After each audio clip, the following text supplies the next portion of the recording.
Gently close your eyes.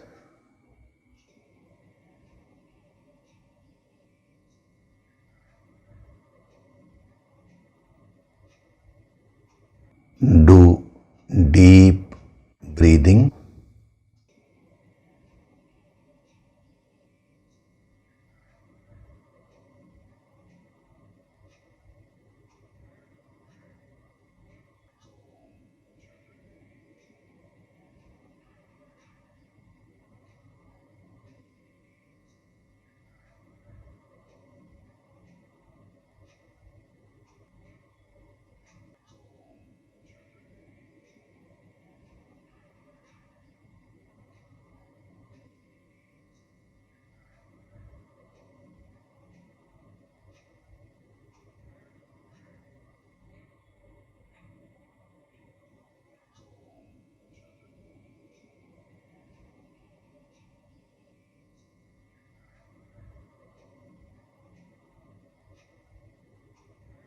We'll chant Om once together. Synchronize the chanting of Om with your exhalation.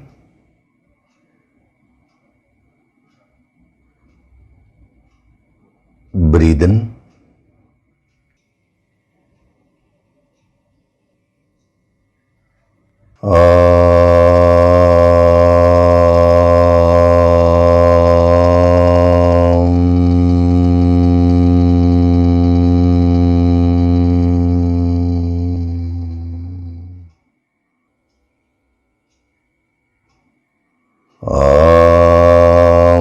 Sahana vavatu, sahanau bhunaktu, sahaviryam karavavahai, tejasvinavaditamastu ma vitvishavahay. Om Shanti, Shanti, Shanti.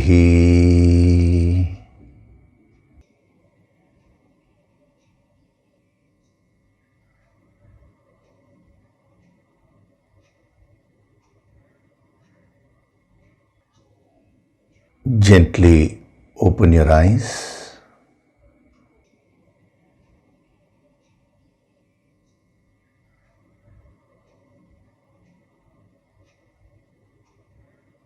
We'll chant from verses 1 to 5 of chapter 3.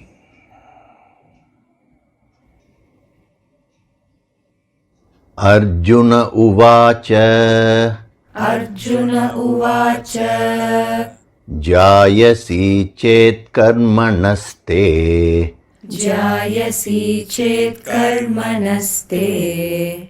Mata buddhir janardana. Mata buddhir janardana.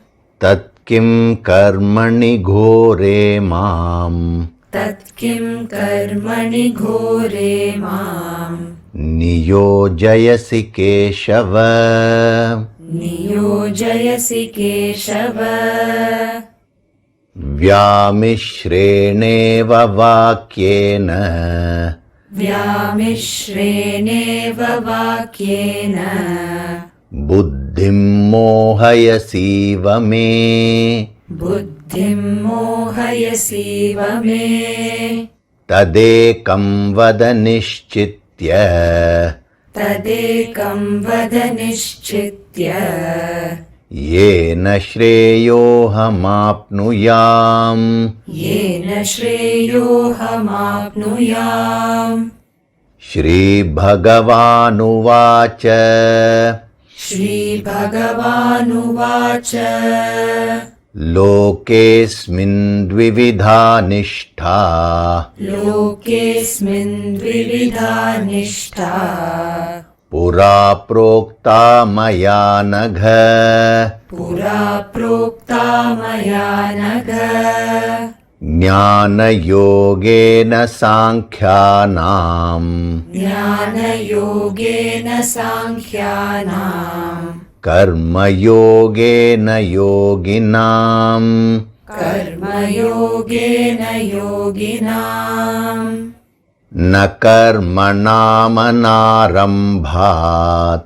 न कर्मणामनारम्भात् नैष्कर्म्यं पुरुषोऽश्नुते नैष्कर्म्यं पुरुषोऽश्नुते न च सन्न्यसनादेव न च सन्न्यसनादेव सिद्धिं समधिगच्छति सिद्धिं समधिगच्छति न हि कश्चित् क्षणमपि न हि कश्चित् क्षणमपि जातु तिष्ठत्यकर्मकृत् जातु तिष्ठत्यकर्मकृत् कार्यते ह्यवशः कर्म कार्यते ह्यवशः कर्म सर्वः प्रकृतिजैर्गुणैः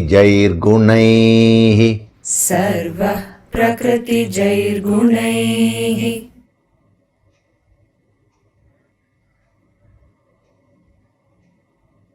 Hari Om, and a very good day to all of you.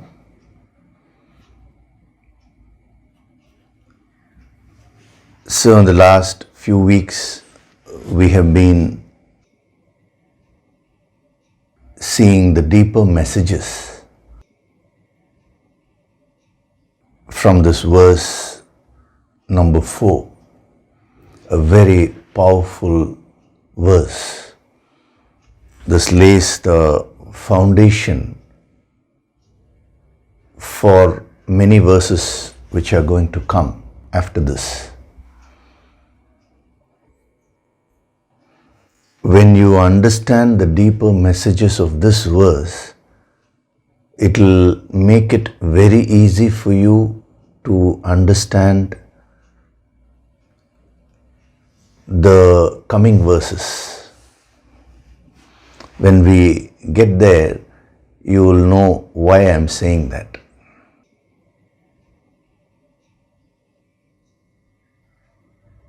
So what did we see last week? Nor by renunciation does one attain perfection. So on one hand, this word sannyasa is used, the renunciation, detachment. On the other hand, he uses the word siddhim, siddhi. I gave you the various dimensions of siddhi.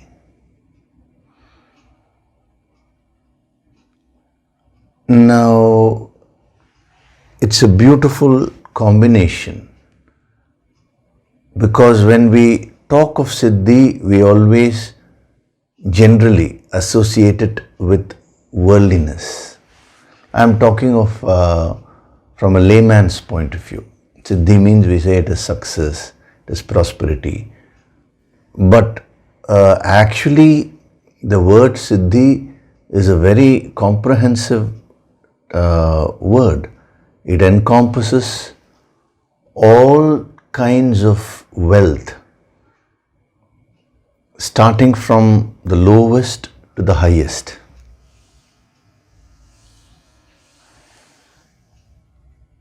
All kinds of success, worldly success and spiritual success. So when we talk of sannyas, the emphasis is on negation, renunciation, giving up. When we talk of siddhi, the emphasis is on achievement, achieving something, acquiring something, acquiring wealth. Whether it is worldly wealth or spiritual wealth, still you are acquiring it. Now, the end of both is the same. If merely the word sannyas is used and left at that, a person's mind will definitely have the picture of perfection in the sense of negation. So he wants to break that. That is why he is describing the state of perfection using this word siddhi.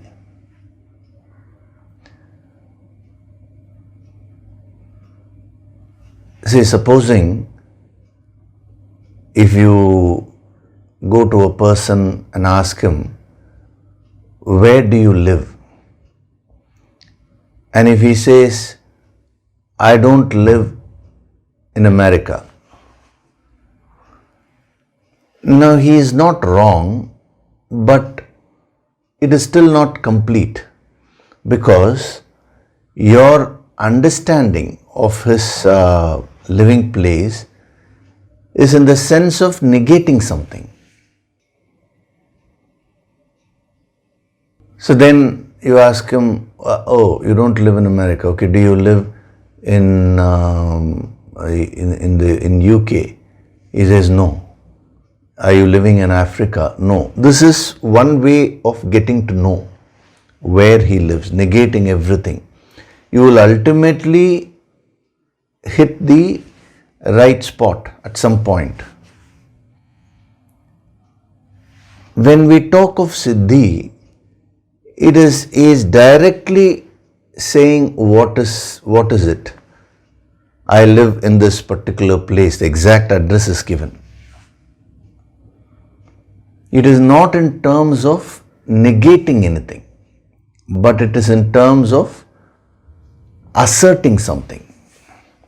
So this principle of negation and assertion is always used by the yogis, because sometimes that may be useful, sometimes this may be useful. It all depends upon the context only. Last week I was telling you, the context is very important when you gain this ancient wisdom. Now, what is very interesting is, in this verse, he uses both the words, the sannyasa, where the emphasis is more on negation, and the word siddhi, where the emphasis is on assertion. So that creates a balance in the seeker's understanding. All yogis strived to create that balance. Without balance, you will move to one extremity in life. And whenever you go to one extremity, when you take an extreme position, you are moving away from your center. That is not spirituality. Spirituality is being in the center. If you take up even one word, like for example sannyas, and go to the real depth of it, you will find that it is the center. I'm saying if you just have a general look, that's what usually people do. They just gain a generalized knowledge of the ancient wisdom, and then they come to wrong conclusions. Same way, if you go to the depth of the word siddhi, you will find the meaning of sannyas is also present there. But who goes to the depth? Probably, that happens very rarely. It's all generally a superficial understanding. So taking into account the superficial nature of the mind, that is the tendency of the mind to understand things superficially, in this particular verse where he is creating a foundation for karma yoga, he is using both these words, sannyas and siddhi. So there is no escape. You cannot move to any extreme. See, if you misunderstand sannyas, you will move to one extreme of suppression. You will just mechanically give up things, thinking just because you give up things externally, now you are becoming spiritual. That is one extreme. If you misunderstand the word siddhi, you will become very worldly. That is why the combination makes you understand this principle in a very clear way. Being in the world and still being above the world. Participating in everything, but keeping the mind way beyond all these things. Being rooted in the infinite. That is what these two words together convey.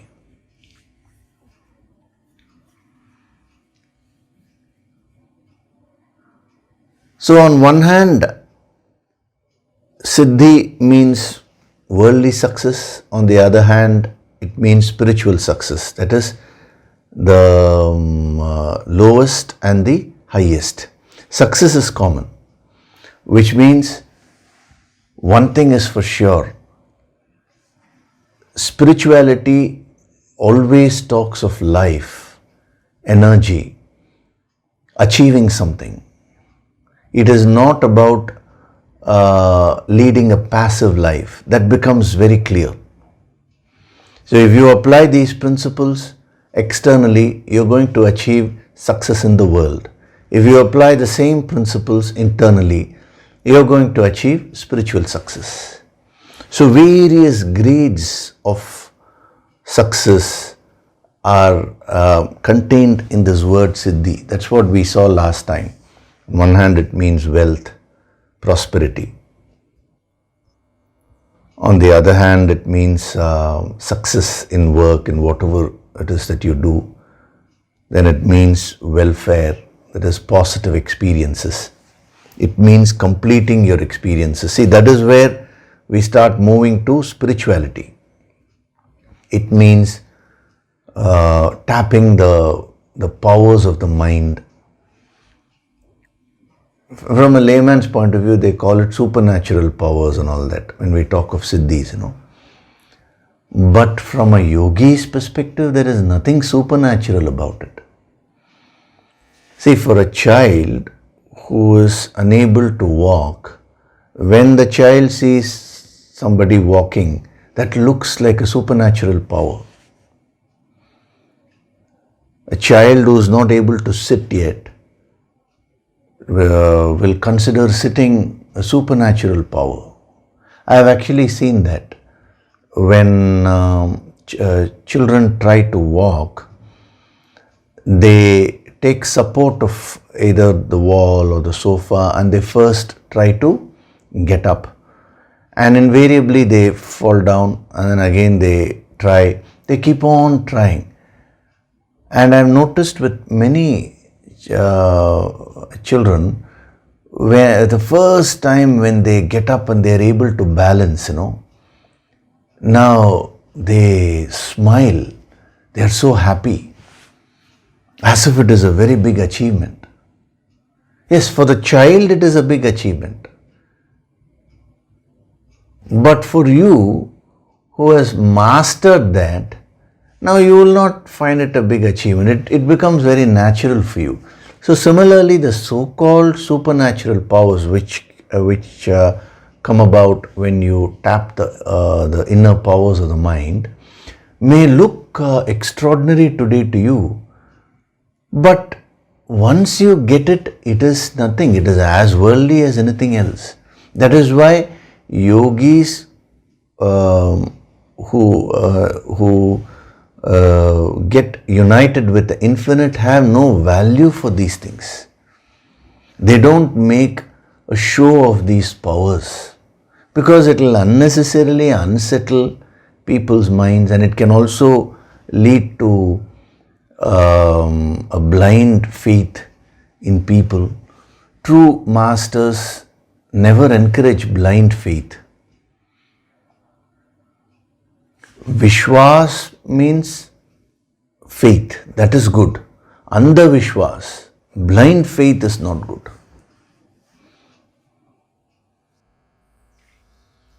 In Tamil we say kuruttu nambikkai. Without understanding, without seeing the logic, if you have blind faith, then you will never progress spiritually. So when we talk of siddhi, none of these are unnatural. None of these are supernatural. Actually, for a person who is unable to get wealth, when he sees a person who is wealthy, he thinks that person has some supernatural powers. It seems unreachable for this person. But when you do the sadhana, when you do the right things and when you step up your level, then the objects pertaining to that level are well within your reach. They become a natural aspect of your life. Very interesting. A sadhak has shared his experience. What happened is he had resigned from his job many years back, and for many years now he has not been working. He has a family and all that, somehow he's been managing. So when he came to meet me, he was saying, so this wisdom is so powerful, it has helped me so much, it has helped our entire family. I want to spread this to everyone. I want to tell everyone that this wisdom can give you everything which you want. Health, wealth, success, everything. Especially to youngsters, he was saying. This needs to be communicated to them that, see, when you gain this wisdom, you will progress in your career. So it was a very noble motive. But there was one snag there. I told him that. I asked him, what is it that you're doing now? He said, I'm doing nothing. So when you yourself are doing nothing, you have resigned your job, just because you have some source of income which is taking care of your day-to-day expenses and all that, now you're not working. So if you go and try to communicate this, not directly, but even if you talk about our Sunday sessions and say that I'm attending the Sunday sessions, it's so useful, you also attend, you will grow in your career. The first thing they'll do is they will look at you. And when they look at you, you're being unproductive. So communication is not verbal. See, if you want to communicate about cheer, first you need to become cheerful. If you say, I'm attending these Sunday sessions, it is, you also attend, it will make you very cheerful in life. First, the cheer has to be reflected in you. That is what will speak. So you're telling me that you want to communicate to everyone what is true spirituality. You want them to attend these sessions, as many people as possible. Now, because that is going to give them prosperity in life, that is going to make them rich, that is going to give them success in the world and the inner success. This is what you want to communicate. First, you should be a living example. First, you become wealthy. Wealthy in the sense, see, becoming wealthy doesn't mean you should become worldly. They are two different things. That is why we are spending so much of time in all these verses, so that you get the correct idea. See, the moment we talk of wealth, people think, oh, becoming wealthy means becoming worldly. Becoming worldly means when you get a slavish attitude, that is, you become a slave to wealth, that is when you are worldly. When you're dealing with wealth, it doesn't mean you're worldly. Every yogi deals with wealth. Every yogi acquires wealth, enjoys wealth, uses the wealth for his benefit and the benefit of one and all. All that is done, but he never becomes a slave to wealth. So I told him, first you become wealthy, you become rich. Then when you tell someone that this will help you to attract abundance into your life, it will give you worldly success and it will also give you spiritual success, they will listen to you. So he took it up very seriously and he started a business. He had that skill, that talent, without any big investment. He invested his time and effort. He got a few people together and certain things he did. He did take my guidance at every step. Because in the name of starting a business, if you take too many risks, then that can lead to problems, Now, within a few months, what he has shared is, he being a natural salesperson, he has been able to sell his products so well that has fetched him a lot of wealth. He's been doing the sadhana on a daily basis and applying this energy there. Now what is interesting is, this is what I want you to note, is that earlier I used to think of, okay, if I earn a few lakhs, I'll be very happy. But now I have crossed that stage. Now I am thinking in terms of crores, he says. So 100 lakhs is 1 crore. I'm mentioning this because in US and many other countries, they think in terms of millions and billions. So 1 lakh is there. So 10 lakhs is 1 million. So 100 lakhs is 1 crore. So he says, now I've started thinking in terms of crores. Just a few months back, he said, if you had told me now you should think in terms of crores, that would have been like a supernatural power for me. It is almost unreachable. But once I have come to that level, it is well within my reach. Automatically I have started thinking in terms of that. And now he says, I have started thinking in terms of how to use the wealth to do good to myself, and also how can we do good to society? How can we promote these sessions? Can we promote this wisdom to everyone? All these thoughts have started coming. Now this is what will happen to every sadhak. If you apply these principles in the proper way, if you are focused, if you clearly know what you want, if you set your goals, and then when you receive this healing energy, all the karmic blocks will be removed and you will start progressing. The most interesting thing is, what seems unreachable to you today will become very much within your reach. That is called siddhi. So different grades of wealth, we can say, different grades of success. So you keep on progressing.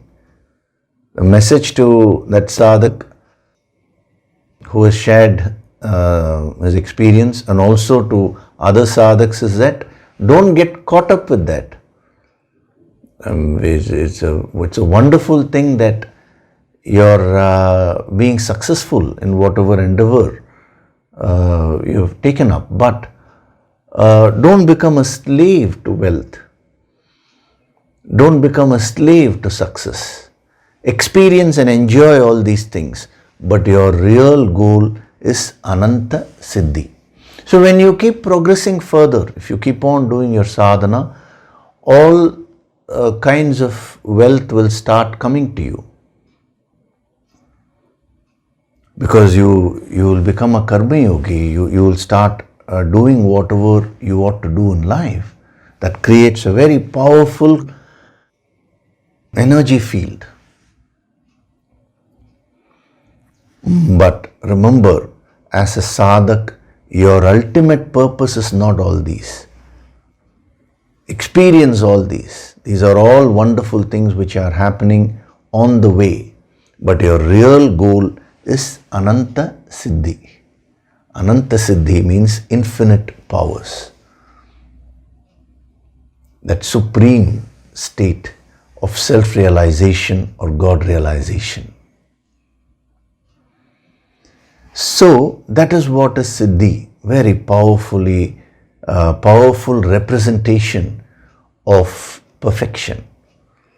And sannyas, I have explained to you the different dimensions. That is also a very powerful representation. If it's like the other side of the same coin. And what connects these two is the word Samadhi gacchati. So Samadhi gamanam means obtaining. That's how we have translated it here. But last week I gave you a few dimensions. It means gaining mastery, studying, gaining knowledge, then studying, and then gaining mastery. We are talking about gaining mastery over oneself here. Self-mastery is the key principle of spirituality. When you master yourself, you master your circumstances. When you master your own mind, you master the entire world. That is a law. So Samadhi gamanam, adhigamanam means gaining knowledge about yourself, self-knowledge, and then making an effort to study oneself. See, gaining knowledge means gaining information. But then you will have to practically gain the wisdom about yourself. And that will give you a perfect mastery over yourself, over your own mind, over every aspect of your personality.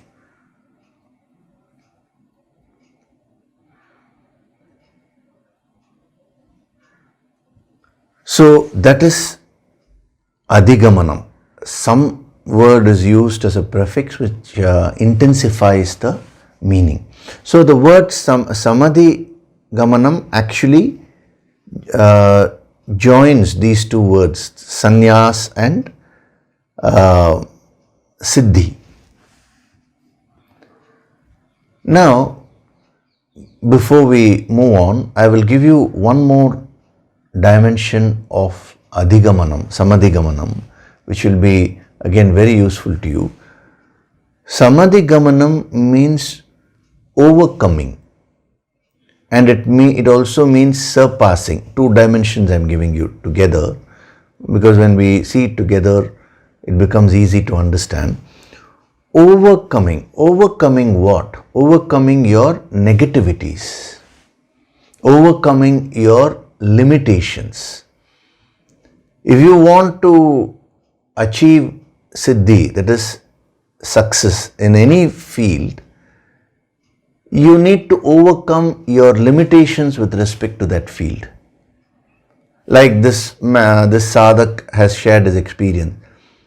When he said, a few months back, if you had asked me to think in terms of crores, I wouldn't have been able to. So that is a limitation of the mind in that field, in that particular area. So he did sadhana and he overcame that limitations. Now that has become natural to him. So in any field, if you want to achieve something, what is preventing you from achieving is nothing but your own limitations. You feel, I cannot do that. That is only meant for select people.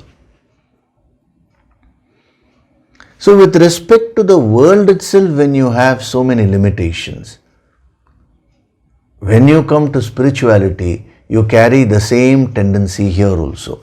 You feel spiritual perfection is only for certain people. Deep within you, you're convinced that you will not be able to get to that level. It is only through sadhana that you slowly learn to remove this tendency which is creating or imposing limitations on yourself. Now, Henry Ford, who was a great businessman, he said, whether you say you can or you cannot, either way you are right, he said. It's a beautiful statement. Whether you say I can or I cannot, either way you are right.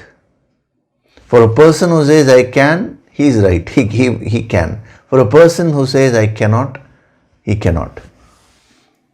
So the reality is created by your mind only.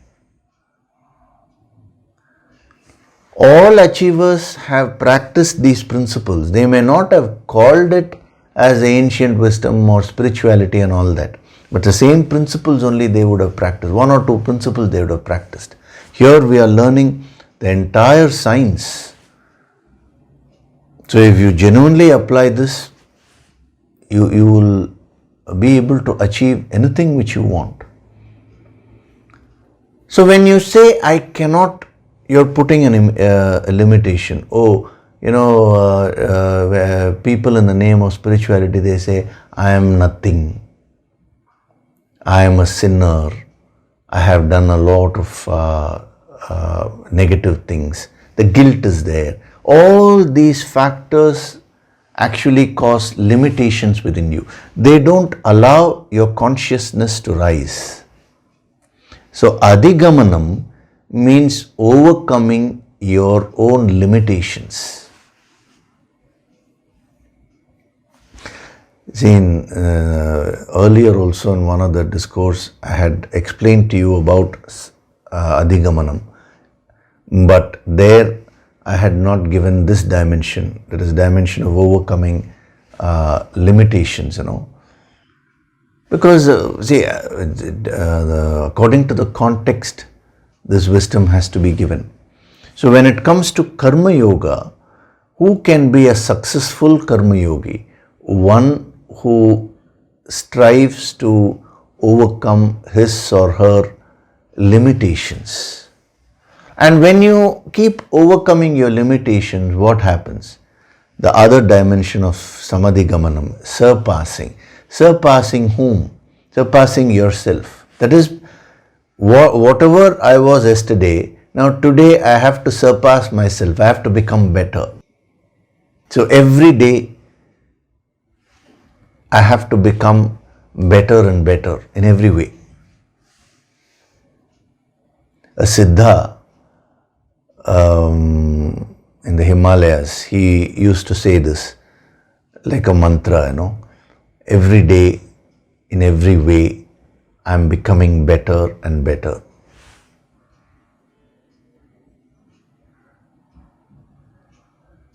He used to suggest to his students, before you go to sleep, just tell yourself every day, in every way, I'm becoming better and better. And then you go off to sleep. That will go into your subconscious mind, He used to suggest this as a sadhana. Very powerful principle. So you don't need to, surpassing doesn't mean you start competing with others. See, the moment you have a competitive spirit, you're competing with others, now you will never be happy. And you will not really grow because the quality of your actions will suffer. So in spirituality, what is suggested is, you compete with yourself. What am I today? Now, I've been given 24 hours today. So let me use these 24 hours productively so that the next day I have, become a better person. So day by day, when you keep on surpassing yourself, so all your limitations will start dropping off. What you think is impossible today will start becoming possible. And when your limitations drop off, you become ready to merge with the infinite. See, most people, when they pray to God, they say, oh, when am I going to see you and all that. Just for argument's sake, let us say God were to appear before you suddenly.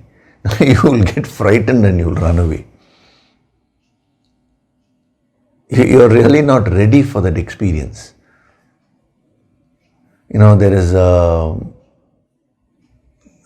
a story that a man was suffering from a lot of pain bodily. He was having fever and pain. So he was unable to bear it. So he just said, oh, Yamaraj means God of death, you know. Oh, God of death, please come and take my life away. This pain is too much to bear. And the story is that Lord Yama came in front of him. And suddenly when he came in front of him, this man was shocked. He said, who are you? I am Lord Yaman. Oh, he became so frightened. Why have you come here? You were the one who called me. You only said, oh Yama, come and take away my life. So I have come to fulfill your desire. He folded his palms and said, no. It was by mistake I called you. I never thought you were going to come. I just simply said that actually what I wanted was to get relieved of that suffering. So this is a very interesting story which illustrates the human psychology. Most of the time, we are not ready for what we are asking. We don't raise our level, but we just keep hoping, we just keep dreaming.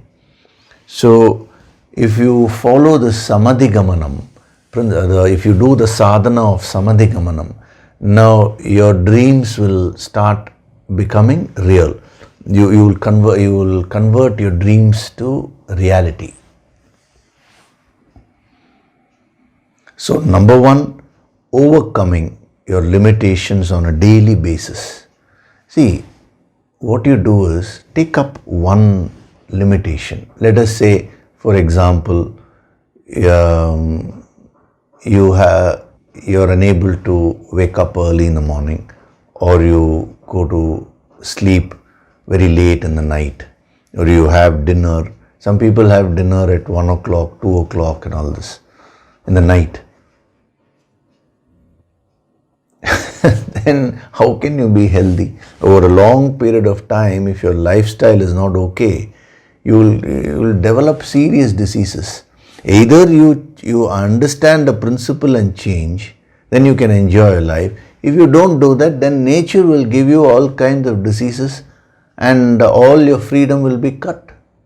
The doctor will say, don't eat that, don't eat this, don't eat that. All restrictions will come. That is why as a sadhak, you should be intelligent. You should willingly take up this self-discipline and you should discipline your life. So supposing, let us say, you find you have many negative habits. Now don't try to solve all of them at one go. It will not work. Just take up one habit. I want to sleep early in the night. I want to wake up early in the morning. Or I am very lazy. I don't exercise at all. Okay, half an hour of walking I want to do, or half an hour of yoga, something. Take up one thing and master it. Day by day, keep practicing and master it. Once you get established in that, you have actually overcome that particular limitation. Now you move on to another limitation. This is how you can apply this sadhana of Samadhi gamanam. If you keep doing that, you will start surpassing yourself.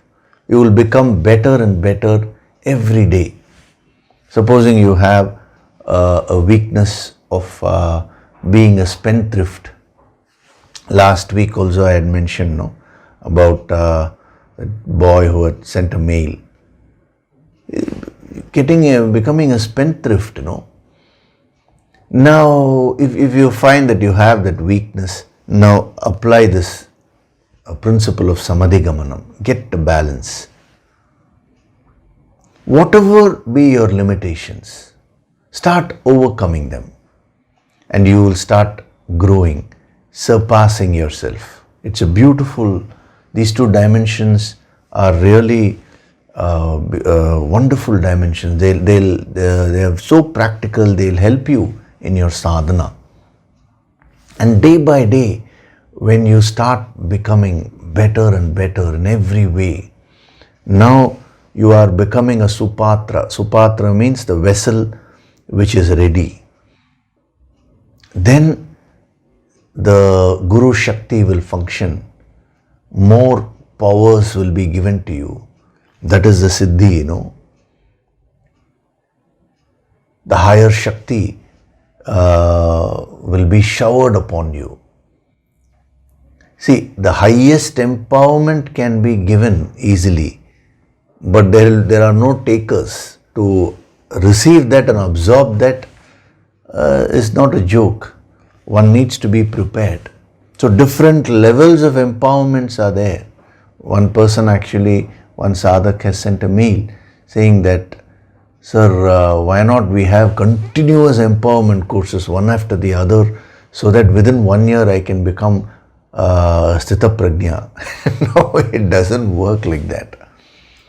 You have, see, this has to be given very gradually.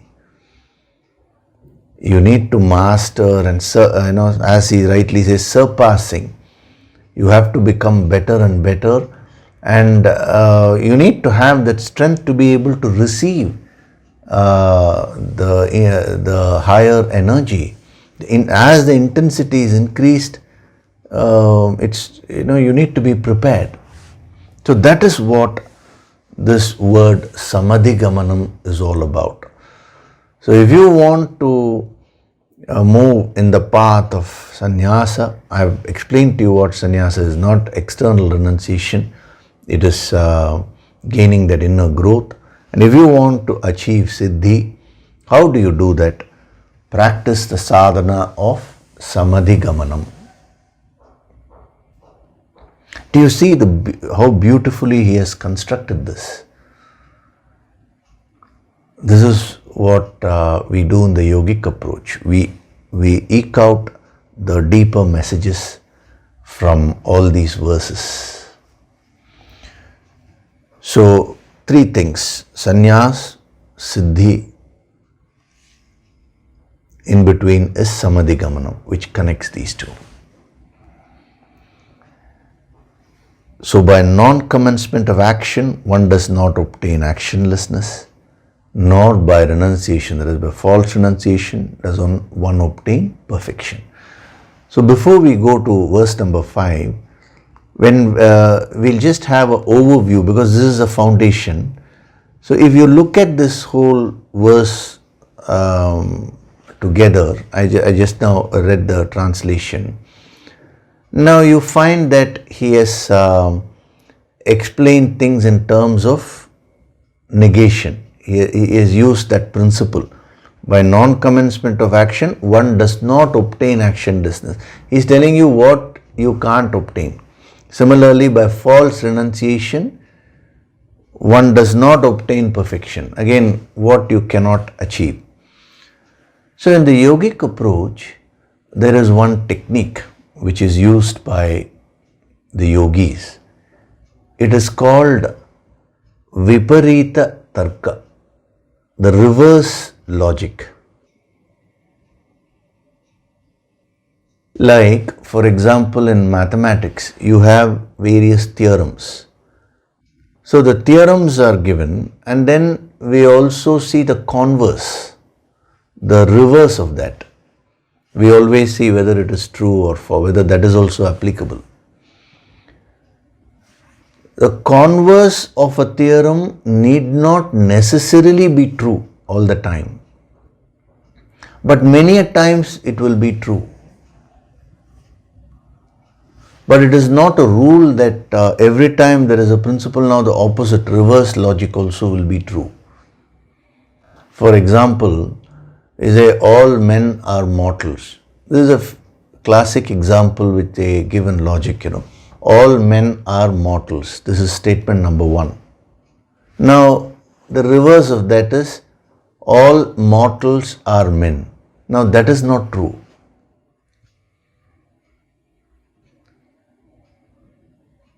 But where the converse is true, when we apply this principle and get the message, that will help us. When we apply this principle, it will help us to get the deeper messages. So in the yogic language, we call it Viparita Tarka, reverse logic. So we'll apply that reverse logic in this verse because it will help you. Now, as I told you, this Viparita Tarka cannot be applied with respect to every verse. You will come to all wrong conclusions. Where it's really required, only we should apply. It is a part of the yogic approach. The yogic approach has so many aspects. One of the aspect is this Viparita Tarka, the reverse logic. So when this verse is specifically designed for Viparita Tarka. After now that we have gone into the depth of it and seen all the deeper messages, when we apply the principle of Viparita Tarka, it will give you wonderful principles for you to practice. So what is the Viparita Tarka? First statement. We actually get 4 different statements here. It's very interesting, applying the reverse logic. What is the first statement? He says, by non-commencement of action, one does not obtain actionlessness. So on one hand, you have non-commencement of action. On the other hand, you have actionlessness. In between, he says, one does not obtain. So now, by non-commencement of action, one does not obtain actionlessness. This is one thing. So we will keep non-commencement of action constant, as a constant. Now we will see. By non-commencement of action, then what can you obtain? What you will obtain is a state of complete involvement with action.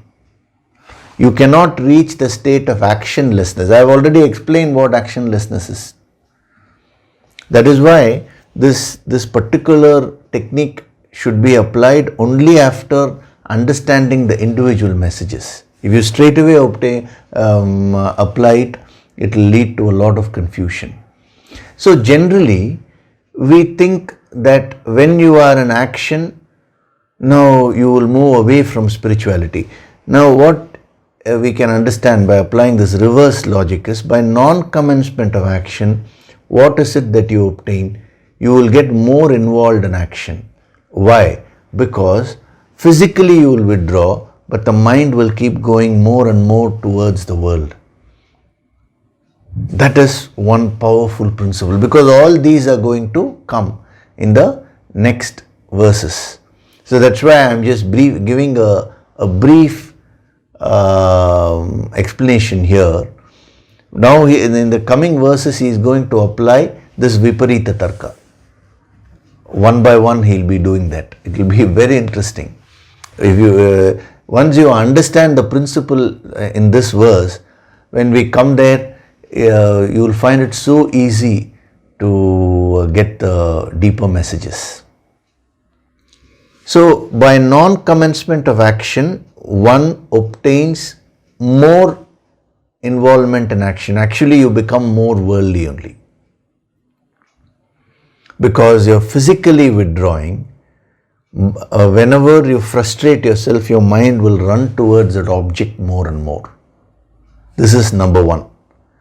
Number two, what will you achieve by action? See, the opposite of non-commencement of action is getting into action. So here, what do we mean by getting into action? Arambha. I explained to you the sadhana of Arambha, which is nothing but right action, karma yoga. So when you get into action, what will you obtain? You will obtain the highest state of actionlessness. That also that principle also we can understand by applying this reverse logic. So, by getting into karma yoga, by getting into action, right action, if you perform your actions in a proper way, now that will lead you to a state of actionlessness, to a state of perfection. So these are the two principles which we can get by applying this reverse logic in the first line. Now we come to the second line. Not by renunciation does one obtain perfection. That is, false renunciation does not give you perfection, he says. It does not give you siddhi. So now, again apply the Viparita Tarka. Therefore, false renunciation, what will it lead you to? What will it give you? It will give you the opposite of siddhi. Siddhi means achievement, success, worldly success and spiritual success. So when you practice false renunciation, it will neither give you worldly success, nor will it give you spiritual success. Whenever you lead a superficial life, just by merely giving up things externally, I told you, the tamasic renunciation, rajasic renunciation and sattvic.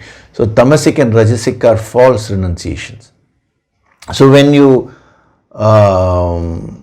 practice false renunciation, that will neither give you worldly success, nor will it give you spiritual success. You will become a failure in life. This is one principle when we apply the reverse logic. Now, another way of applying reverse logic is when we are talking of false renunciation which cannot give perfection, then what is the opposite of false renunciation? It is true renunciation. That is what we saw, sattvic renunciation. What is true renunciation? It is acting, doing your duties, but giving up your ego, giving up the result orientation from your mind. All that we are going to see as we go along. So which is nothing but again karma yoga. So true karma yoga, what can it give you? It can give you siddhi. Siddhi means it can give you both worldly success and it can give you spiritual success also. So by applying this reverse logic, the Viparita Tarka, we actually get 4 powerful messages from this verse. Now these 4 messages are what he is going to cover in the coming verses. So message number 1, non-commencement. When I am saying this is apart from whatever we have done till now, by applying the Viparita Tarka, these 4 messages I am saying. Non-commencement of action, which means by avoiding action, you will actually become more involved in action. Means whenever you avoid something in the world, now that will come to haunt you. It's a very interesting principle. A person who says, I hate wealth, now he'll constantly keep thinking about wealth. He'll go on criticizing people who are wealthy. He will think wealth is a very great sin. A person who is afraid of something, now that will come and occupy his mind. If you hate someone, that person will come and occupy your mind all the time. By not acting, see here action doesn't mean merely physical action, it means emotional action, intellectual action, which is thinking. So if you try to avoid, in other words, if you try to avoid something, now that will come back to haunt you. It will not give you that freedom, mental freedom. And spirituality is all about freedom. See, what is preventing you from being a free person today? Wow, you can just sit and relax now. No, the mind is not allowing you to relax. So many thoughts, so many desires. So one of the things which comes and disturbs you all the time is what all you try to avoid and run away in life.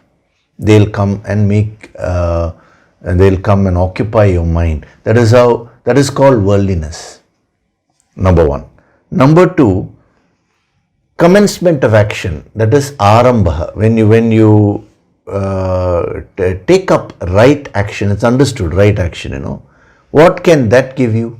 That can give you or take you to the state of actionlessness, naishkarmyam, to the ultimate state of perfection, where your mind is in perfect calmness. So when you take up right actions, that will give you true peace and calmness. This is the second principle. Now the third principle from the second line here, when he says false renunciation does not obtain perfection. So false renunciation, what will give you? The opposite of siddhi. It will give you failure in the world. It will also give you spiritual failure. Because without transforming yourself internally, without giving up your ego, negativities, and without overcoming your limitations from within, if you forcefully give up something outside, now that will cause a lot of suppression within you. So false renunciation gives you failure with respect to the world and with respect to the inner spiritual growth. This is the third principle. And the fourth principle is, again applying the Viparita Tarka, true renunciation. What is true renunciation? Being in the world, acting in the world, doing all your duties in the world, but renouncing or giving up the ego, the negativities, and the limitations.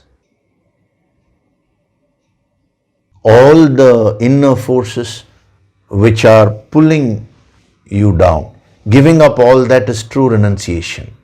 So true renunciation, what does it give you? It gives you siddhi, worldly success and spiritual success. See, I've given you so many dimensions of siddhi, so every time I cannot keep repeating them. That is why I'm just putting it into two broad classifications: worldly success and spiritual success. So these four principles are very, very important. They are foundational principles based on which he is going to now build the rest of the chapter. The entire Karma Yoga, he is going to explain it in these terms. Okay? So with this, now we will go to verse number 5.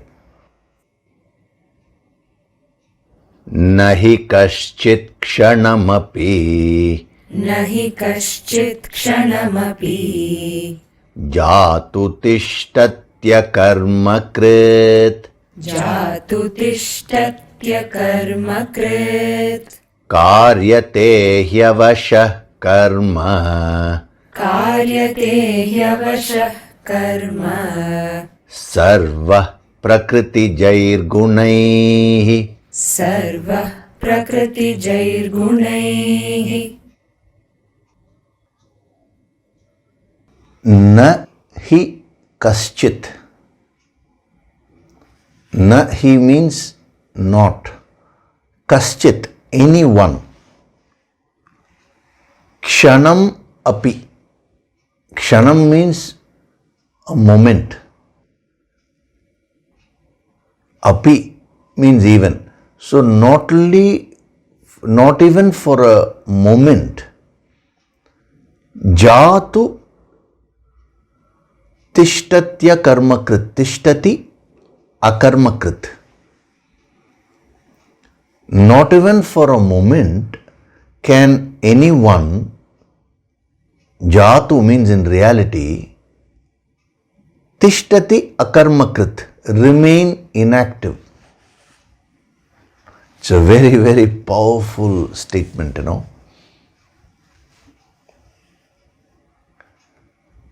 Not even for a moment can anyone in reality remain inactive.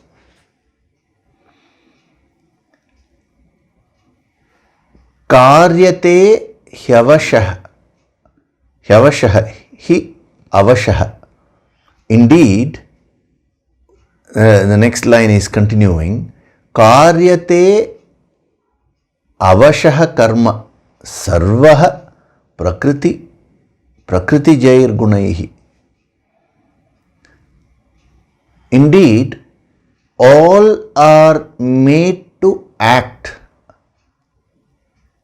Karyate means made to act helplessly, he says. Avashah. You have no choice. You have no choice means you have no choice but to act. Should I act or not? Actually, there is no choice, he says. You have to act. Then where is the choice? What type of action should I choose? That is what is Karma Yoga. Should I do Karma Yoga or Bhakti Yoga or Jnana Yoga? No choice. There is no question of asking whether should I be in action or not, he says. All are indeed made to act helplessly. Avashaha. By what? By the qualities. Gunaihi. Gunaihi means by the qualities born of nature. Prakriti jaihi. Nature born. The gunas, the various qualities which are born out of Prakriti. Prakriti means nature.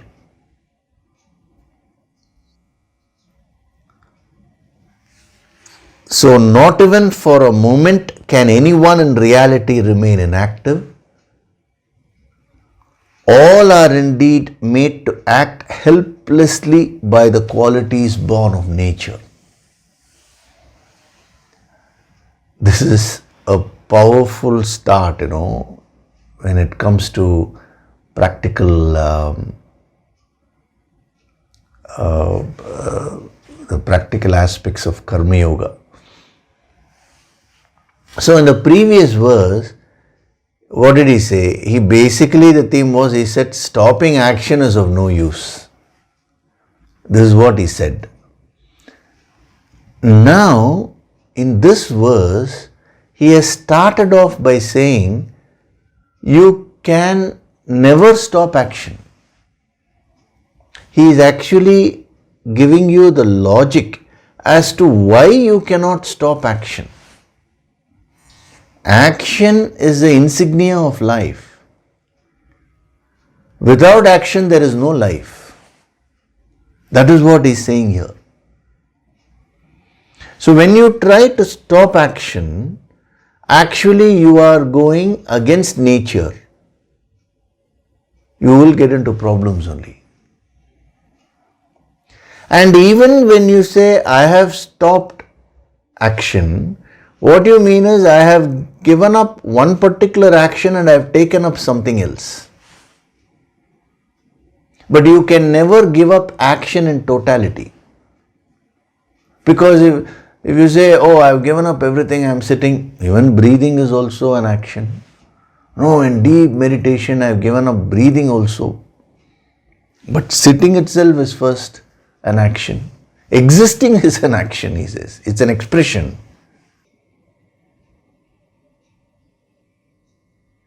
So, having built the foundation in the previous verse, that giving up action, see, he put it a little more mildly. He said, if you give up action, you cannot achieve perfection and all that.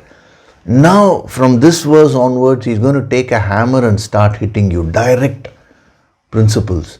If you are tamasic or lazy, no, you will run away. Because these are hard-hitting facts, hard-hitting principles. This entire chapter is meant to break your tamas or laziness, number one. And if you are rajasic, means agitated, it is to calm you down. and get you into a state of sattva when you are acting in the world. So now choose. Do I want to continue with these discourses or not? Because if you continue now, from this moment onward, all your laziness is going to be broken. A lazy person wants to hug on to his lazy habits. See, as we go deeper and deeper into these verses, that's going to create a very powerful transformation within you. Because we're using the yogic approach, no? You're also lucky because the yogic approach is an unrevealed secret till now. For the first time, that is being revealed. So many dimensions are there in the yogic approach. Nowhere you will find this. So if you really absorb these principles, that will do something to you. That will not allow you to be tamasic, contained within your what they call as a comfort zone. You will have to come out of your comfort zone. You will have to break all your limitations. That is called moksha. Moksha means becoming free. People have strange concepts of moksha. They think moksha means after you die, you will be transported to a place called heaven. And they call that as moksha. No, it is right here. These are all internal states, internal experiences. Moksha means becoming free of all your limitations. When you identify with your finite equipments, they limit you. But when you raise your consciousness and when you start getting attuned to the infinite power within you, you will get into the dimension of moksha. You will be relieved of all your limitations one by one. There is unlimited wealth within you. That's why he used the word siddhi. All that is now remaining deep within you. They are all untapped. Karma yoga is a process by which you tap all that wealth from within. Karma yoga is a process by which you overcome all your limitations and attain moksha, liberation. It is like a caterpillar becoming a butterfly. What is the life of a caterpillar? It is a cocoon, very limited. What is the life of a butterfly? The freedom. A caterpillar can never think that it can become a butterfly. Confidence will not be there. But when the time comes, when all the limitations are removed, when the wings are grown, it becomes a butterfly and flies. Similarly, when you are caught up with your limitations today, you will think, oh, the state of sthita prajna is impossible. It is like a caterpillar thinking, I am sitting in a cocoon, how can I fly? How can I become a butterfly? But when you do your sadhana and when you develop your spiritual wings, when the time comes, being a butterfly will become a reality for you. That is what is true spirituality. One approach is karma yoga. When we come to bhakti yoga, that is another approach through which you transform yourself. So you'll have to combine all these, karma yoga, bhakti yoga, jnana yoga. None of these aspects should be left out.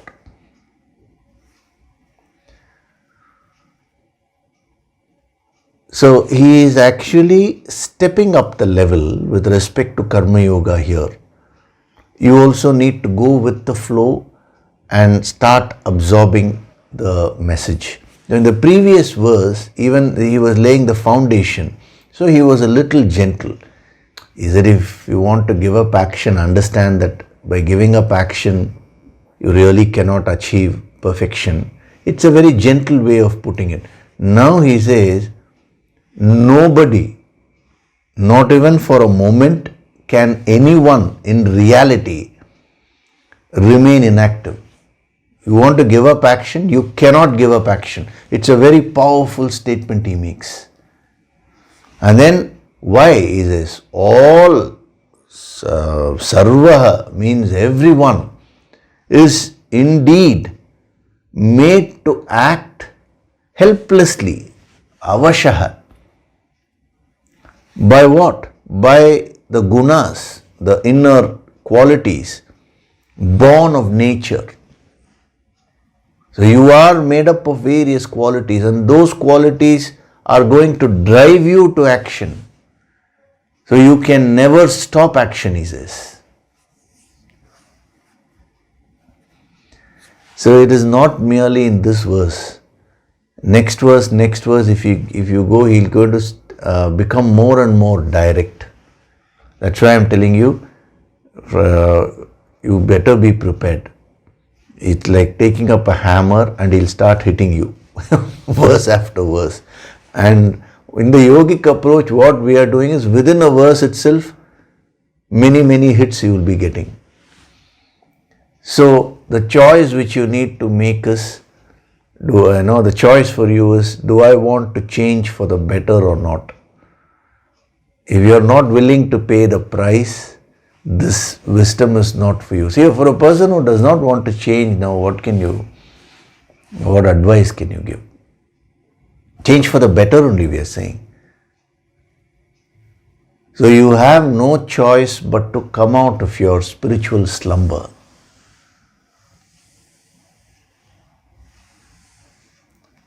Okay, so we will stop with this basic translation today. It's a very powerful verse. The start itself is so powerful. What I want you to do is reflect on the points which were given in the previous, especially the Viparita Tarka, that reverse logic. That will be very useful. As far as this verse is concerned, you do the small homework. Just think about your limitations which you are experiencing today. Just one or two limitations, take them up. Or at least take up one limitation and put in some effort to overcome that negative habit. And some negative habit may be your limitation. As I told you, it may be sleeping late in the night. It may be not having food at the proper time. That is, sporadically eating food, or not being an early riser, just lazing around, not exercising, whatever it is, some limitation you take up. Now, what is important is putting in the sincere effort to overcome that limitation. If you can practice that this week and come back, you will be better prepared to absorb the message not only of this verse, the coming verses, because they are, as I told you, it's going to be like hitting you with a hammer. Every step will directly hit you. If you are not willing to change, if the ego is too strong, now you will be unable to take it. And we are not talking of the highest philosophy. The basic act, in that action level itself, it's so powerful. So imagine the even more higher principles, like the highest is that the world is an illusion. If that is given now, that will completely shake you. I'm saying if that is given in the yogic, using the yogic approach, But this is the preparation. So why I'm asking you to take up one limitation and put that effort is, when you do that, it means you're willing to change. You're willing to receive this higher wisdom. See, no master will interfere with your karmas. No master will force. So there has to be that inner willingness, because these verses are going to expose your own inner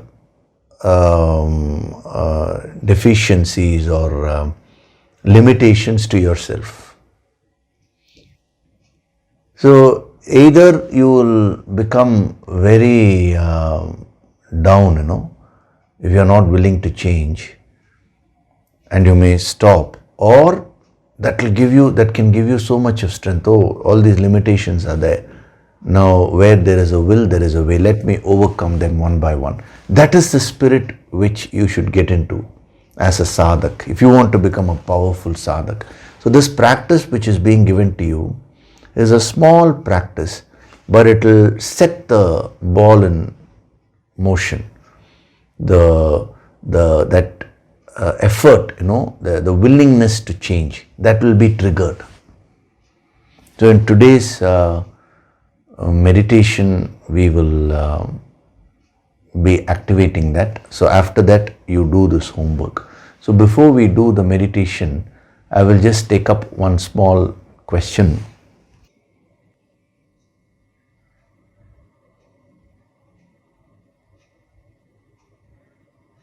Tayar Ravi ji has asked this question. The way I understand is that Sukha Mahamuni lived in Dwapara Yugam and King Janaka lived in Treta Yugam. I was wondering, how did they meet each other? Thanks for the clarification. So this is an interesting question, because I gave you the incident where Sukha Muni was sent by Vyasa to Janaka to learn. Very interesting thing is, initially Vyasa sent Sukha Muni to Brihaspati to learn, and then the Vedas and Vedanga, the theory part. And then Vyasa himself, he was his main guru, so he taught him the subtleties. And then the final ego barrier, to break that, he sent him to King Janaka. Now the question is, King Janaka is saying lived in Treta Yugam, whereas Sukha Muni lived in Dwapara Yugam. So how could they have met? This is interesting because Janaka is actually not a name of any one individual. See, I didn't mention all that because our focus was not on that. The focus was on how Sukha Muni received the training and overcame that ego, the final barrier. But since you have asked this, I'm mentioning because it's good information for you to have. Janaka is a common name, not a proper name. There have been many Janakas. Actually, the place which they ruled was called Videha. See, when I mentioned the story, I said Janaka was he was called Videha. Videha means without body. Actually, originally, see, Janaka means father. So originally, the king of Mithila was a realized soul.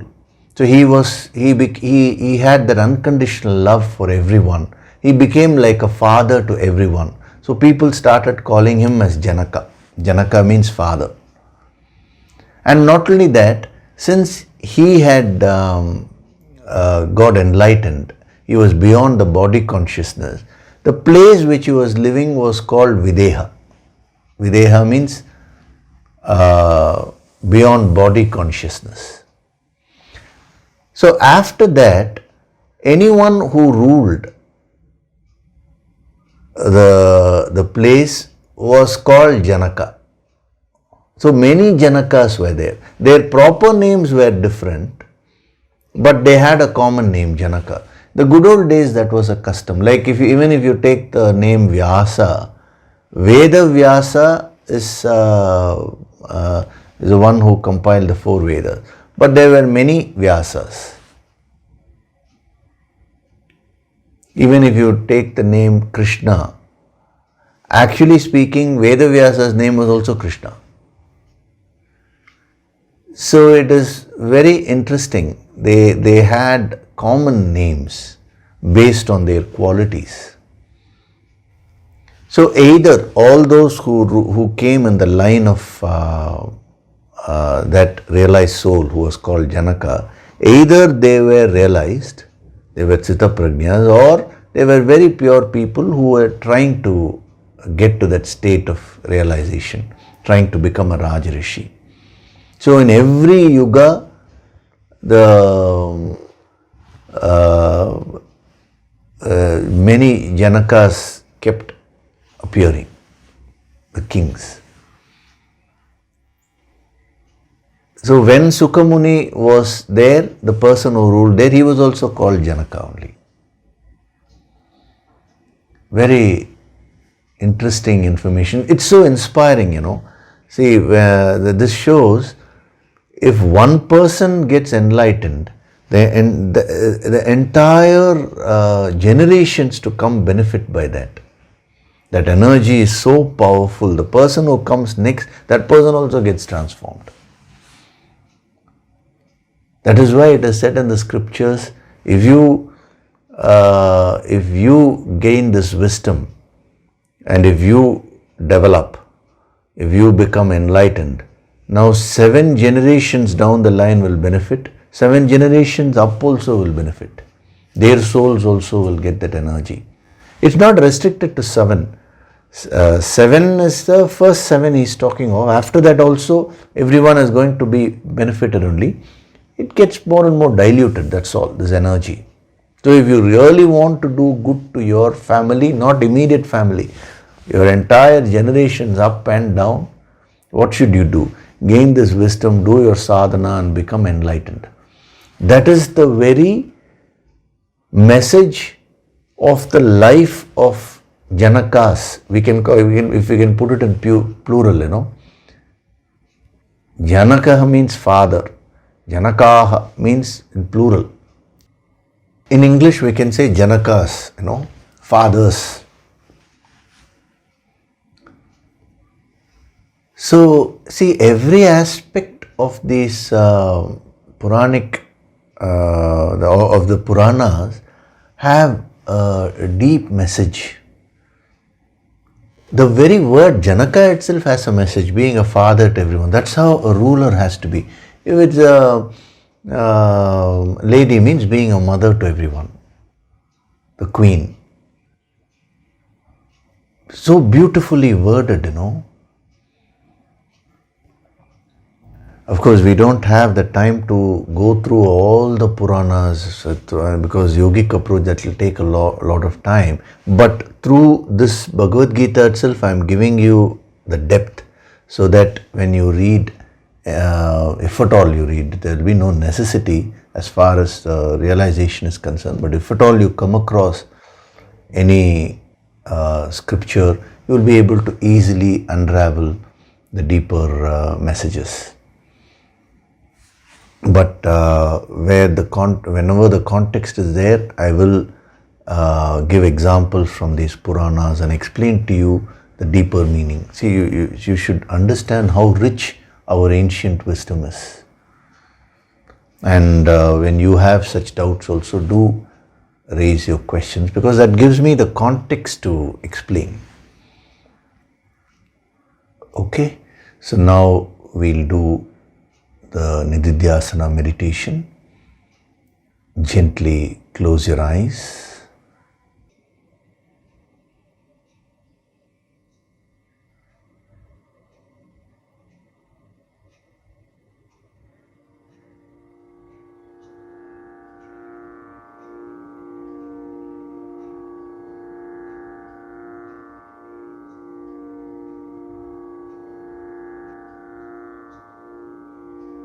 Do deep breathing.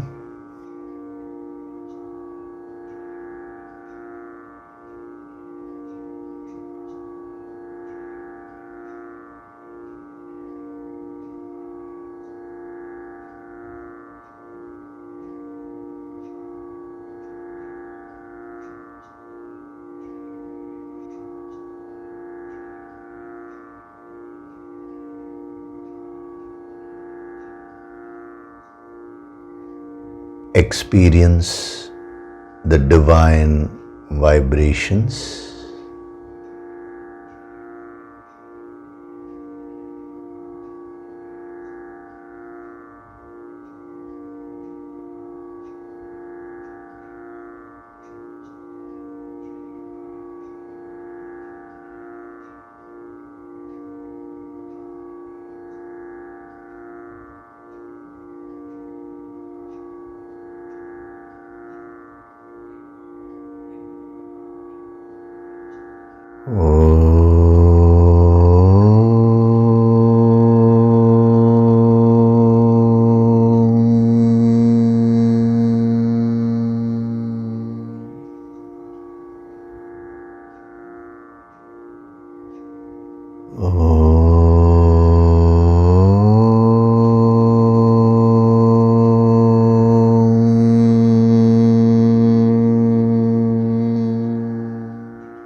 With every breath, I am going deeper and deeper into myself.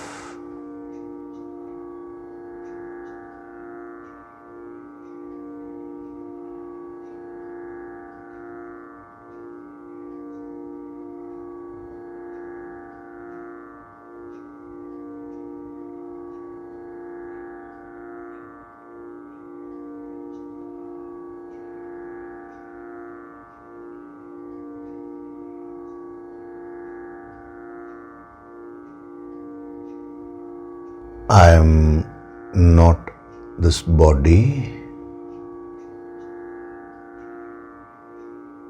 I am not this mind. I am not this intellect.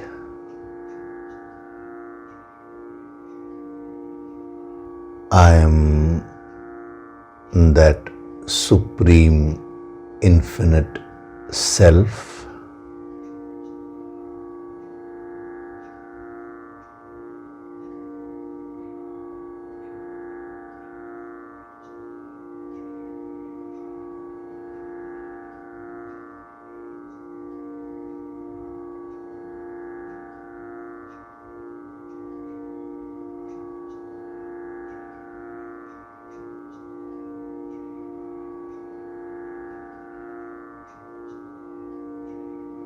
From this moment onwards,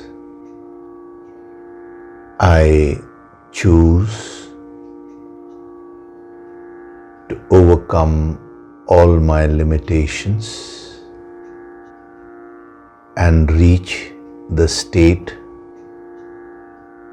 of Ananta Siddhi.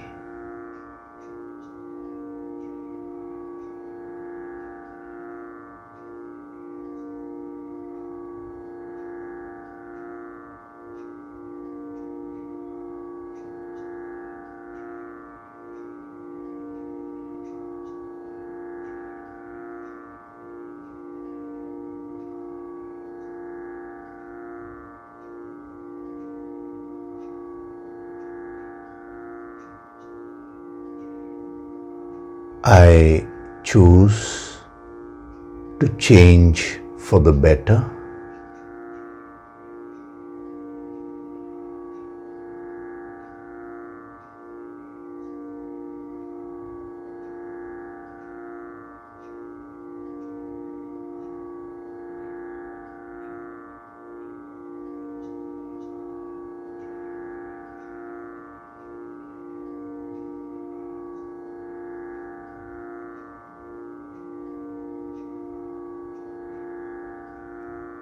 I am Swayam Prakashit, self-illuminating.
Offer your gratitude to God Supreme.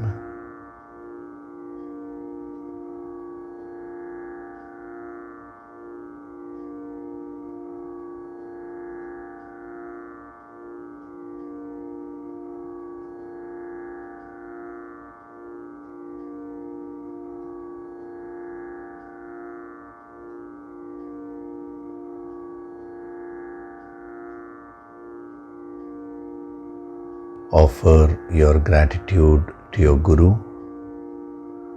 and all the holy masters.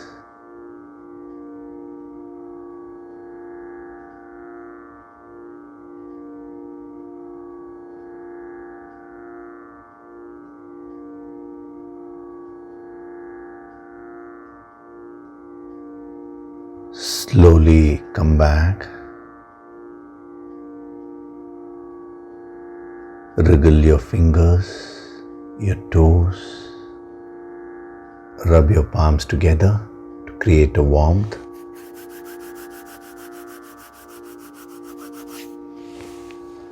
Cup your eyes with your palms.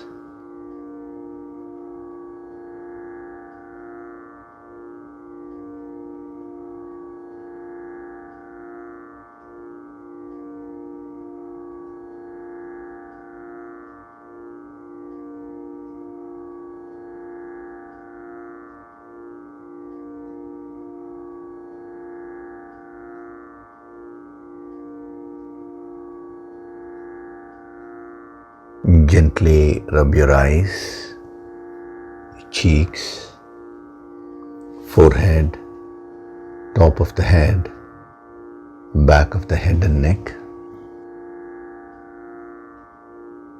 Slowly open your eyes.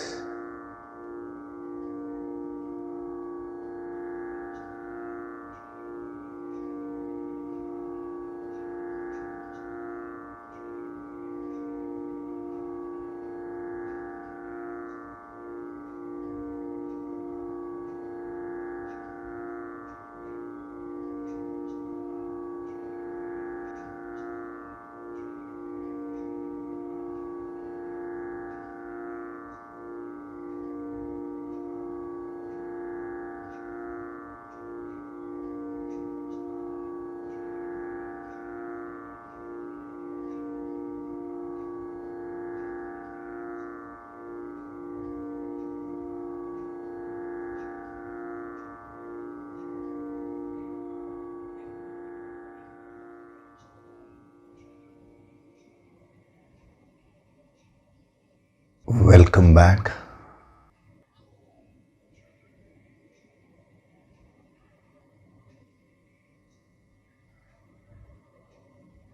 So we had a very powerful session today.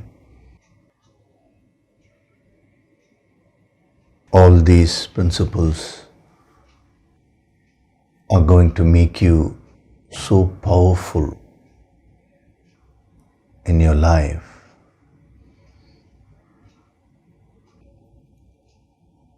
If you are willing to pay the price,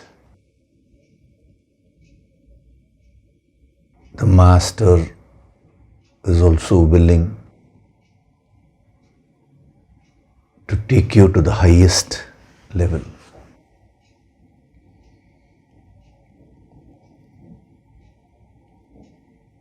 But if you have the ego, if you have your blocks, you're not unwilling to change,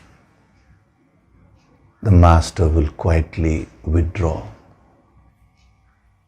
That is the very principle of these great yogis. We can see Lord Krishna displaying this. When Arjuna was not willing to change, Krishna was just quiet. When he showed that willingness to change, now Krishna is giving him these principles. So as sadhaks, what do we need to do if we want to get guidance from the Guru Shakti? Bring that willingness to change. So do the homework which I gave you. Take it up seriously and do that. And hopefully that will become a daily practice for you. Okay? So next week we'll get into more depth. Thank you very much. Hari Om.